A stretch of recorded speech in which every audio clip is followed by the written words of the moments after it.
Before we start today's topic, I need to tell you about two things that will completely change your pigeon racing results. First, if you're serious about keeping your birds healthy naturally, you need to check out my other channel, Pigeon Healthy. Over there, I share natural herbal treatment methods that most fanciers have never heard of.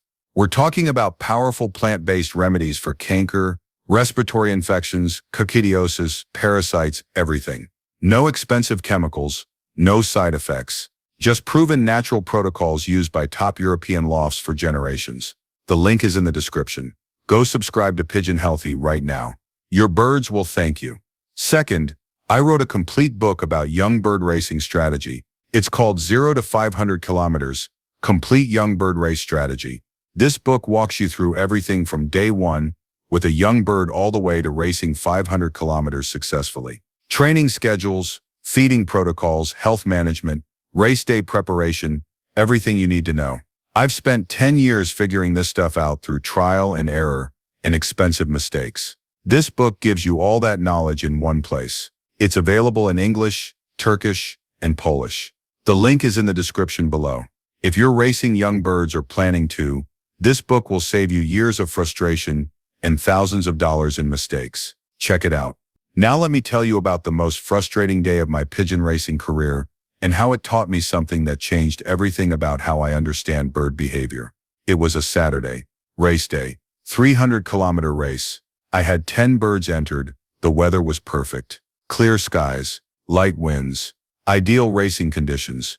Liberation was at 6 in the morning. Based on previous races from this location, I expected my first birds back around 10:30 or 11. I was at my loft by 9:30 just to be ready. I opened the trap, made sure everything was working smoothly.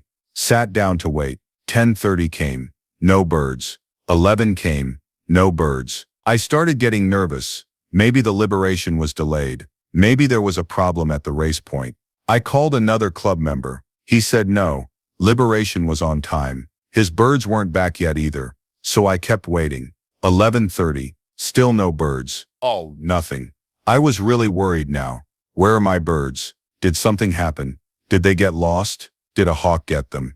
12:30. Finally, I heard wing beats. Looked up. There was one of my birds, circling the loft. I was so relieved. My bird was home. I watched him circle. He descended, landed on the roof, walked around up there for a minute, then flew down to the landing board.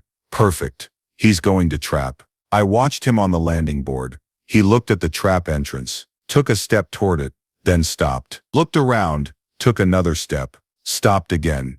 What's he doing? He just stood there on the landing board, not entering, not trapping, just standing there. I waited. 5 minutes, 10 minutes. The bird was still on the landing board, not going in.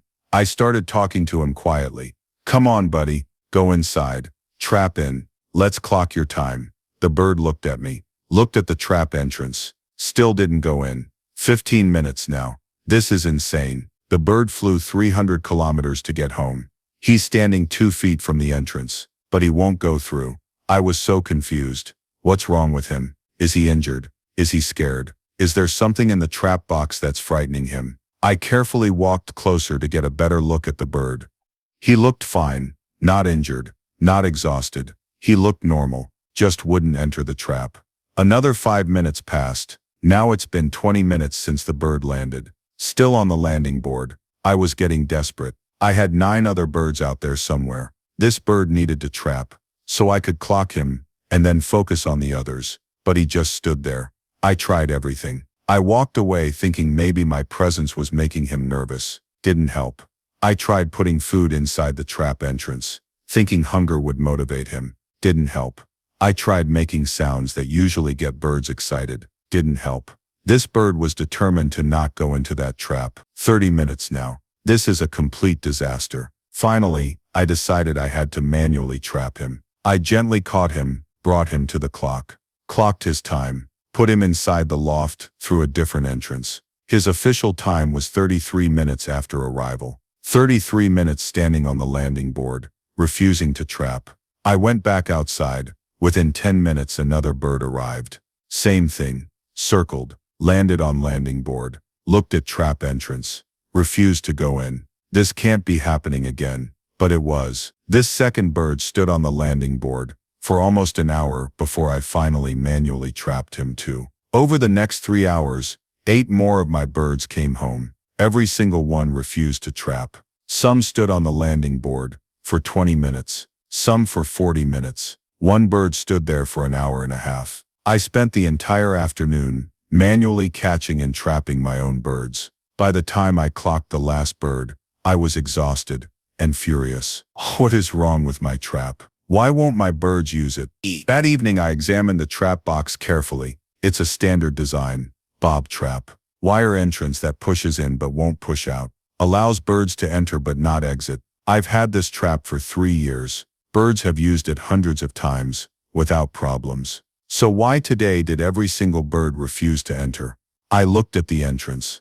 Looked fine. I looked inside the trap box. Looked normal. I checked if anything was blocking the entrance. Nothing. I checked if there were any sharp edges that might scare birds. Nothing. Everything looked completely normal. But clearly something was wrong because 10 out of 10 birds refused to use it. I was baffled. I asked other club members about it. Most said they occasionally have a bird hesitate at the trap, but never all their birds refusing. One older fancier asked me an interesting question. He said, "What's inside your trap box?" I said, "Nothing. It's just an empty box that leads to the loft." He said, "Go look carefully. Look at everything inside the box." So I did. I opened the trap box. It's about 2 feet wide, 3 feet long, and 2 feet tall. Just a wooden box with the trap entrance on one end and a small door on the other end that opens into the main loft. I looked inside carefully. The floor was clean. The walls were clean. The walls were clean. The walls were clean. The trap entrance was functioning properly. Everything looked fine. Then I looked up at the ceiling of the trap box, and there it was. WASP nest. A paper wasp nest about the size of my fist attached to the corner of the ceiling. How did I not notice this before? When did this get built? I looked closer. The nest had wasps actively flying around it. Not a huge swarm, but maybe 5 or 6 wasps. They were making their little buzzing sound. And suddenly everything made sense. My birds refused to enter the trap because there were wasps inside the trap box. Birds are terrified of wasps. Wasps can sting. Wasps are aggressive if their nest is threatened. My birds arrived home after a 300-kilometer race. They came to the trap entrance. They looked inside. They saw wasps. Then they refused to enter. Self-preservation overrode everything else, including their training, their hunger, their desire to get inside to water and food. I felt like an idiot. All day I'd been frustrated with my birds, thinking something was wrong with them. Thinking they were being stubborn or stupid, but they were being smart. They were protecting themselves from a legitimate threat, and I was the stupid one for not checking the trap box before race day. I immediately removed the wasp nest. Used wasp spray, killed the wasps, removed the nest, cleaned the trap box thoroughly, made sure no trace of wasps remained. Then I tested the trap with one of my birds, caught him inside the loft, brought him to the trap entrance from outside. Let him go. He immediately walked through the trap entrance, into the trap box, and through to the main loft. No hesitation. Trap was working fine now that the wasps were gone. The entire disaster had been caused by a wasp nest I didn't know existed. But this incident taught me something much bigger than just check your trap for wasps. It taught me about bird behavior and motivation. Let me explain what I learned. We often think about bird training in simple terms. We train birds to trap. We reward them with food and water inside the loft. They learn that entering the trap leads to good things. Therefore, they should always be motivated to trap quickly. Wrong. Bird motivation is complex. Birds are constantly evaluating risk versus reward. If the reward is high and the risk is low, they'll act quickly. If the reward is high, but the risk is also high, they'll hesitate. They'll evaluate whether the reward is worth the risk. And if the risk seems too high, they'll refuse to act, even if the reward is significant. My birds that day were highly motivated to get inside. They'd flown 300 kilometers. They were tired, hungry, thirsty. The reward of getting inside to rest, food, and water was enormous, but the risk was also enormous. Shast, Inside the trap box, shast, put being stung, trapped in an enclosed space, with aggressive insects. The risk outweighed the reward, so they refused to enter. This makes complete sense from a survival standpoint. Better to stay outside and tired than to enter and potentially get injured or killed by wasps. Once I understood this, I started thinking about all the other ways we might inadvertently create risk factors that discourage trapping, things we don't even realize are problems. And I started testing different variables to see how they affected trap behavior. What I discovered completely changed how I manage my loft, and it improved my trap times dramatically. Shast. Let me share what I learned. First variable I tested was lighting. Shast. Boxes are usually dark or dim inside. This is normal. We don't typically put lights in trap boxes. They're just transition spaces between outside and the main loft. But birds have excellent vision adapted for bright outdoor conditions. Shast. When they come home from a race, they're flying in full daylight. Their eyes are adjusted to bright conditions. If they land on the landing board and look into the trap entrance and see darkness, there's a psychological barrier. They can't see what's inside that dark space. Shast. Is safe? Are there predators? Are there obstacles? The unknown creates hesitation. I decided to test if adding light to the trap box would improve trap speed. I installed a small LED light inside my trap box. Just a battery-powered LED that stays on all the time, bright enough to illuminate the inside of the trap box, but not so bright that it's blinding. The light cost about $5. The installation took 10 minutes. Shast. Next training session, I sent my birds out for a 20-kilometer toss. When they returned, I watched carefully. Shast. The first bird arrived, circled, landed on the landing board, looked at the trap entrance, and immediately walked through.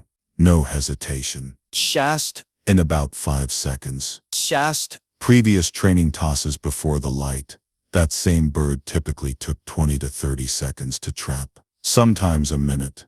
But with the lit trap box, 5 seconds. The rest of the birds showed similar improvement. Shast. Times decreased dramatically. Most birds trapping within 5 to 15 seconds of landing.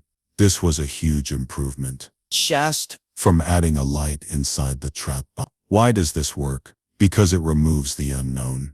Birds land. Shast. Look into trap entrance. Can clearly see inside. Nothing scary. Shast. Nothing threatening. Just a well-lit empty box leading to the loft. So they enter confidently. Shast. No psychological barrier. The light essentially removes hesitation by providing visual confirmation. Shast. The space is such a simple thing. $5 light, 10-minute installation.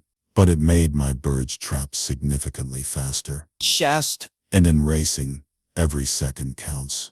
If your bird arrives home 1 minute before a competitor's bird but takes 2 minutes to trap, you lose. Fast trap times can be the difference between winning and losing close races. So anything that improves trap speed is valuable. The second variable I tested was trap entrance size. Standard trap entrances are usually about 4 to 5 inches wide and 6 to 7 inches tall. This is big enough for pigeons to enter comfortably, or so I thought. But I started wondering if maybe a larger entrance would reduce hesitation. Birds are prey animals. Shast. Entering small enclosed spaces triggers caution. It's a natural fear of being trapped or confined where escape is difficult. So maybe a larger entrance that feels less confining would improve trap confidence. Shast. I rebuilt one of my trap entrances to be 6 inches wide, Shast. about 30% larger than standard. I tested this during training. Half my birds used the standard trap, half used the enlarged trap. The birds using the enlarged trap showed noticeably faster entry. Shast. They seemed more confident. Shast. Hesitation at the entrance. Shast. The difference wasn't as dramatic as the lighting, but it was real. Maybe 10 to 15% faster trap times with the enlarged entrance. I asked other fanciers if they'd noticed this. Chest. They'd never thought about entrance size. Standard size works, so why change it? But standard size works doesn't mean it's optimal. Just because birds can enter doesn't mean they're completely comfortable with it. The enlarged entrance removes some of the psychological pressure of entering a confined space. Chest. Feel safer, so they entered faster. Chest. Again, this is such a simple modification. Rebuilding a trap entrance larger takes maybe an hour of work, but it improves performance. Chest. These little things add up. Third variable I tested was trap box ventilation. Most trap boxes are relatively sealed. The only opening is the trap entrance and the door to the loft. Very little airflow. Chest. I started thinking about the bird's perspective. They land on the landing board after hours of flying in fresh open air. They look into the trap entrance. Chest. Inside the trap box, the air is stale. Chest. Different from the fresh air outside. This creates a sensory discontinuity. Chest. Outside fresh and inside stale. The bird's brain registers this difference. Chest. Differences can create hesitation. What if the trap box had better ventilation, so the air inside was more similar to outside air? Would this reduce hesitation? I drilled small ventilation holes in my trap box. Chest. About a dozen quarter-inch holes distributed around the walls. Chest. This created cross-ventilation. Air could flow through the trap box. The inside air was no longer stale. Chest. Inside this during training, birds that had previously shown some hesitation at the trap entered more readily with the ventilated trap box. The improvement was subtle, but measurable. A few seconds faster, on average. Not dramatic, but consistent. And when you combine this with the lighting improvement and the entrance size improvement, Chest. you're looking at 20 to 30 seconds faster trap times overall. That's significant. Fourth variable I tested was the surface texture inside the trap box. Most trap boxes have wooden floors, sometimes painted or sealed wood, sometimes bare wood. I started thinking about foot feel. Birds spend their flying time in open air. Their feet aren't touching anything. When they land, they grip perches or landing boards. Different textures and surfaces. The trap box floor is a specific texture. What if that texture was uncomfortable or unusual to the bird? Would they avoid stepping on it? I put rubber matting on the floor of my trap box, the kind of textured rubber mat you'd use in a bathroom for non-slip surface. This gave the trap box floor a different texture, grippier, softer. I tested it. Birds seemed to have no problem with it. Some seemed to actually prefer it. Their feet got better grip on the rubber than on smooth wood. This meant less chance of slipping when entering. Slipping creates panic. Even a small slip can startle a bird and make them exit back out. The rubber mat reduced slipping to zero. Birds entered confidently with solid footing. I also tested different colors inside the trap box. Originally, my trap box interior was unpainted wood, natural brown wood color. I painted it white, bright white. The idea was that combined with the LED light, a white interior would maximize brightness and visibility. Birds could see every detail inside the trap box. Nothing hidden in shadows. I tested this. The white interior did seem to improve confidence. Birds entered readily. No hesitation. The bright white combined with LED lighting made the trap box interior completely visible and unthreatening. After all these modifications, my trap box was significantly different from the standard design. Larger entrance, LED lighting, ventilation holes, rubber mat floor, white interior, and the result was trap times improved by about 40 to 50% compared to before. Birds that used to take 1 to 2 minutes to trap were now trapping in 15 to 30 seconds. This improvement helped me win several close races where my bird arrived just seconds before a competitor. If my bird had taken the old slow trap time, I would have lost. But the fast trap time gave me the win. Now let me address the obvious question. Why don't more fanciers do these modifications if they work so well? Honestly, I think most people don't think about it. Trap boxes are just functional items. Build it to standard design. Make sure it works. Move on. We don't typically analyze bird psychology around the trap box. We just expect birds to use it, and they do use it. Eventually, but eventually isn't optimal. Fast, confident trapping is optimal, and that requires understanding what makes birds hesitant and removing those factors. It's the same principle as the water bowl height. We do things the traditional way because that's how it's always been done, not because it's been optimized. There's room for improvement in almost every aspect of loft design if we think carefully about bird behavior and motivation. Let me give you another example of how understanding bird behavior improved my management. This one relates to feeding position. For years I fed my birds by scattering feed on the loft floor. This is common practice, easy to do. Birds come down and eat off the floor.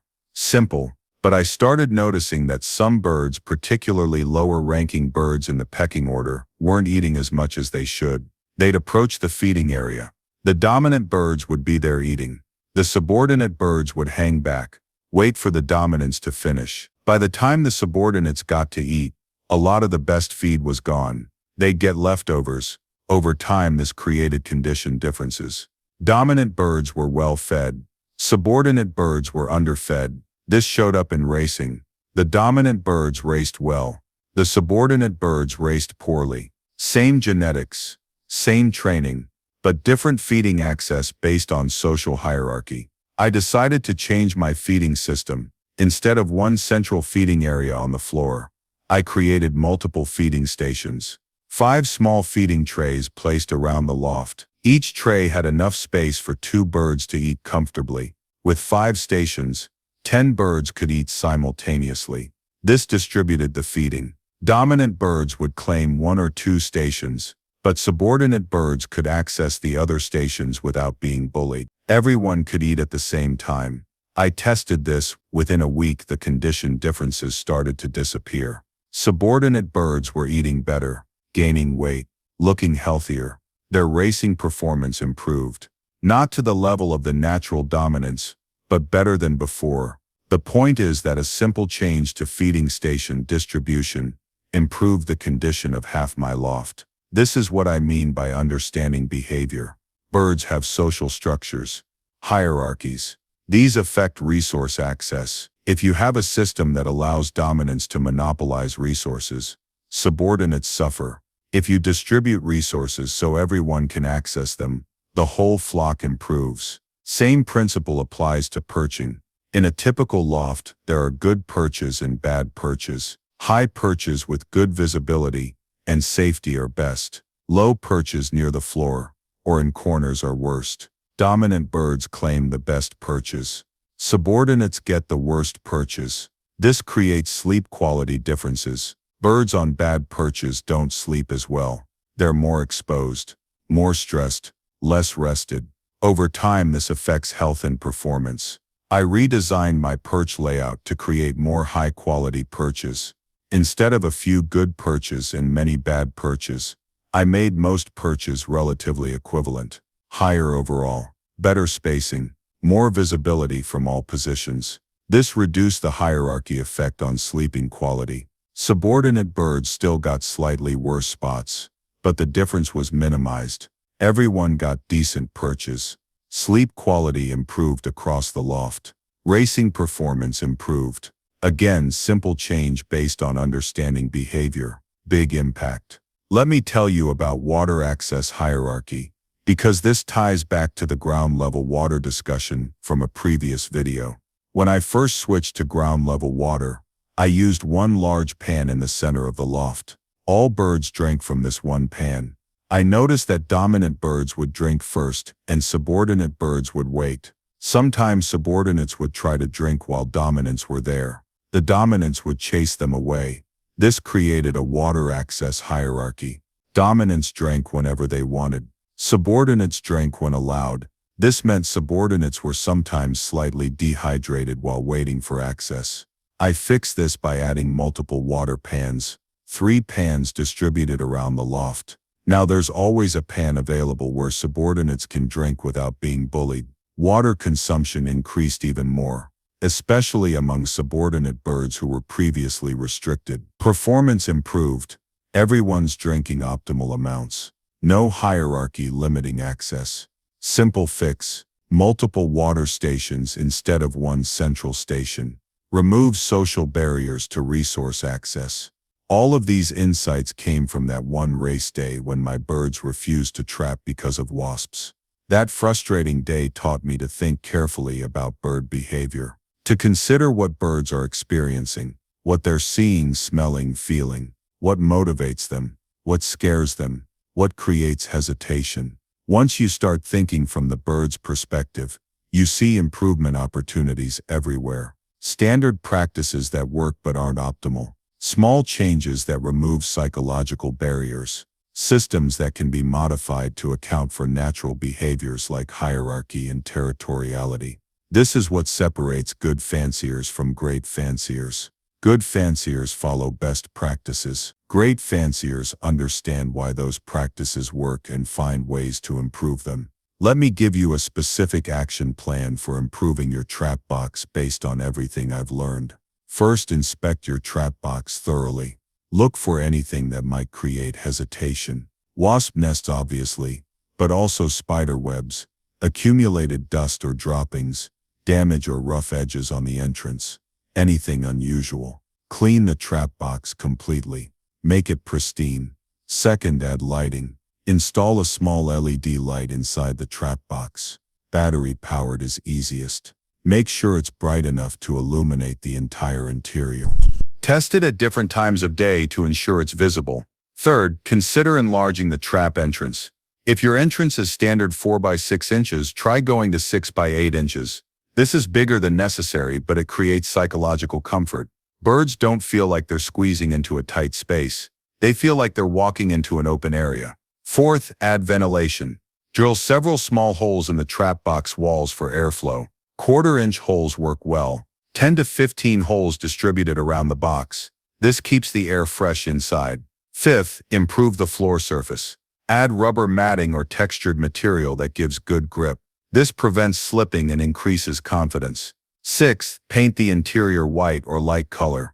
Combined with lighting, this maximizes visibility. Birds can see clearly that the space is safe and empty. Seventh, test the trap with your birds. Don't wait until race day. During training, watch how your birds interact with the modified trap box. Time their entry speed. Compared to previous trap times, you should see noticeable improvement. If you don't, something else might be creating hesitation. Investigate further. Eighth, maintain the trap box regularly. Check it before every race. Make sure lighting is working. Make sure it's clean.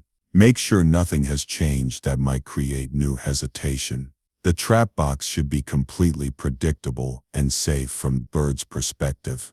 Every race day, no surprises. Ninth, consider having multiple trap entrances.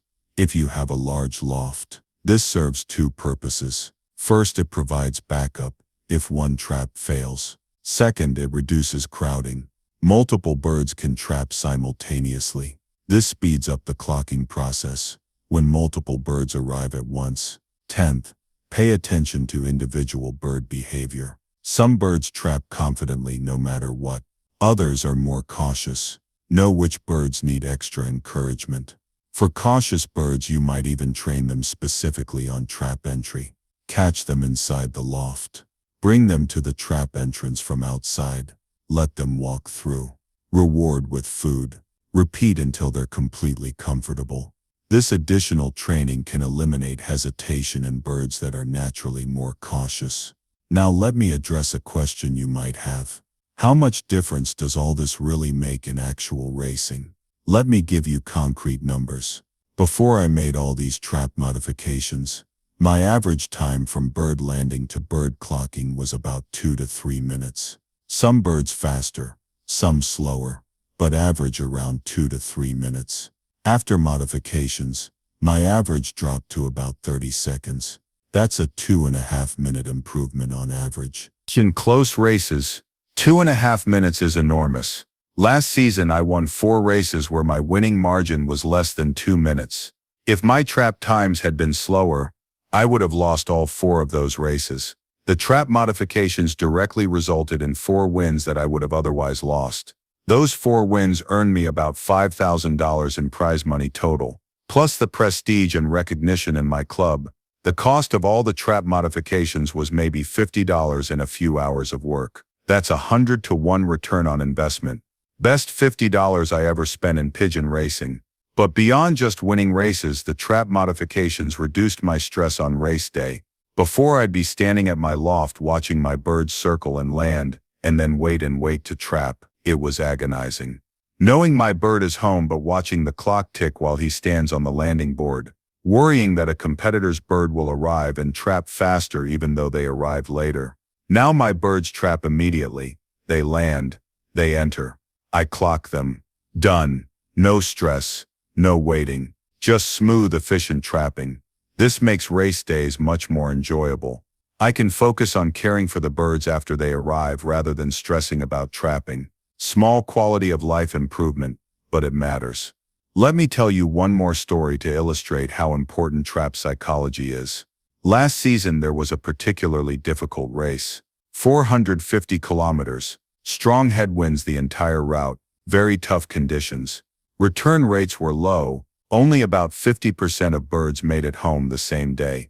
Many birds arrived the next day. Some were lost completely. My bird was one of the ones that made it home same day. But he was exhausted. Really exhausted. I saw him approaching from far away. His flight was labored.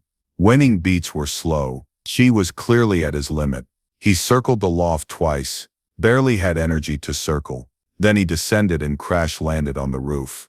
Not a normal landing, just kind of fell onto the roof. I was worried. Is he okay? Is he injured? He sat on the roof for maybe 5 minutes, just recovering, breathing hard. Then he stood up, looked around, saw the landing board below, half flew, half fell down to the landing board, landed rough, stumbled a bit, but he was there. This bird had given everything to get home. He was completely spent, and I watched him look at the trap entrance. He was so tired, so exhausted. If there had been any hesitation factor, any reason to pause, he might not have entered. He might have just sat there on the landing board, maybe for hours, until he recovered enough energy. But my trap box was well lit, large entrance, ventilated, clean, everything optimized. He looked at it, saw it was safe and inviting, and despite being absolutely exhausted, he walked through. Trapped.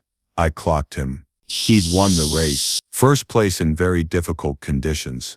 But here's the thing. If my trap box had been dark, or had wasps, or any other hesitation factor, that exhausted bird might not have entered. He might have sat on the landing board. By the time he entered, another bird might have arrived and trapped faster. I would have lost, but because my trap was optimized, even an exhausted bird felt confident entering immediately, and that won me the race. That's what trap psychology is about. It's not just about normal conditions, it's about worst-case scenarios. When birds are tired, stressed, uncertain, in those moments, every psychological factor matters. Remove all barriers. Make trapping as easy and automatic as possible, so even exhausted birds trap immediately. This is the level of detail that separates winning from losing. Most fanciers get the basics right, feed well, train properly, race healthy birds. But the winners get the details right too. 5 Psychology, feeding distribution, search quality, all the small things that add up to meaningful advantages. This is what I learned from that frustrating day with the wasps. Pay attention to details. Think from the bird's perspective. Optimize everything. If you take one thing from this video, take this. Your birds are constantly evaluating risk and reward. Every decision they make is based on this evaluation. If you want them to act the way you want, you need to maximize reward and minimize risk. Make good behaviors easy and appealing. Remove barriers and hesitation factors. This applies to trapping. It applies to feeding. It applies to watering. It applies to everything.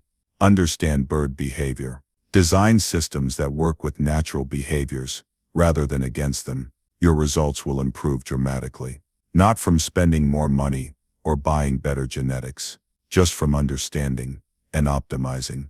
That's the secret. That's what makes champions. So go check your trap box right now. Look for wasp nests. Look for anything that might create hesitation. Clean it, light it, improve it. Your birds have worked hard to get home. The least you can do is make it easy for them to trap, remove barriers, optimize psychology, win races. It's that simple.